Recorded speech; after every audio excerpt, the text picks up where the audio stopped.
ठिकाणी आज माझ्या वाढदिवसाचं औचित्य साधत कार्यकर्त्यांनी विविध शहरामध्ये विविध विभागामध्ये आरोग्य शिबिर असेल, त्याच्यानंतर शैक्षणिक उपक्रम असतील, क्रीडाविषयक उपक्रम असतील, त्या ठिकाणी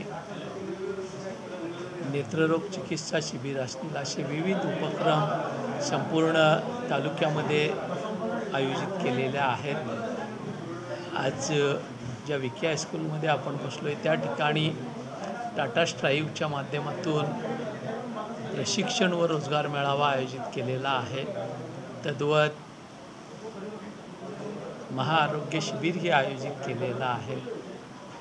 जनतेला उपयुक्त असणारे उपक्रम ह्या निमित्तानं कार्यकर्त्यांनी या ठिकाणी आयोजित केलेले आहेत आणि माझ्या दृष्टीनं निश्चितपणानं ह्या गोष्टीला खूप सारं महत्त्व आहे. विशेषतः तरुणांच्या रोजगाराचा प्रश्न बिकट होत असताना टाटा ग्रुपची CSR कंपनी असणाऱ्या टाटा स्ट्राईव्ह ह्या ग्रुपच्या माध्यमातून ज्यांचं देशातलं सर्वात मोठं ट्रेनिंग सेंटर नेरूळ या ठिकाणी DY पाटीलच्या समोर जो फ्लायओव्हर आहे त्याच्या अपोजिटला आहे, शाह एक्सपोर्टच्या बिल्डिंगमध्ये तब्बल 12,000 स्क्वेअर फुटावर हे ट्रेनिंग सेंटर आहे आणि त्या ठिकाणी अतिशय अद्ययावत असं विविध क्षेत्रातलं प्रशिक्षण मुलांना दिलं जातं. केवळ प्रशिक्षण आणि सर्टिफिकेट नव्हे तर प्रशिक्षित करून मुलांना नोकऱ्या दिल्या जातात.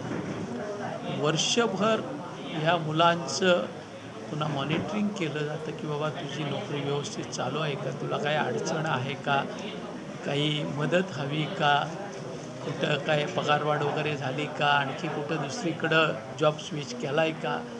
अशा पद्धतीनं केवळ तकलादू नोकरी न देता कुशल मनुष्यबळ घडवून त्याला शाश्वत अशी नोकरी देण्याचं काम टाटा स्ट्राईव्ह टाटा CSRच्या माध्यमातून करतं आणि त्यांच्या वतीनं या ठिकाणी आज हे प्रशिक्षण व रोजगार शिबिर आयोजित केलेलं आहे.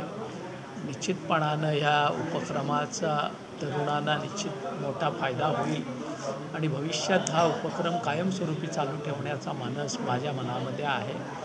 त्या दृष्टीनं मी माझ्या सहकाऱ्यांना पक्षातील असतील, महाविकास आघाडीतले असतील, यांना मनापासून धन्यवाद देतो, त्यांचं आभार व्यक्त करतो, अभिनंदन करतो की एक अतिशय चांगलं काम या वाढदिवसाच्या निमित्तानं माझ्या साऱ्या सहकार्याने या ठिकाणी चालू केलेलं आहे.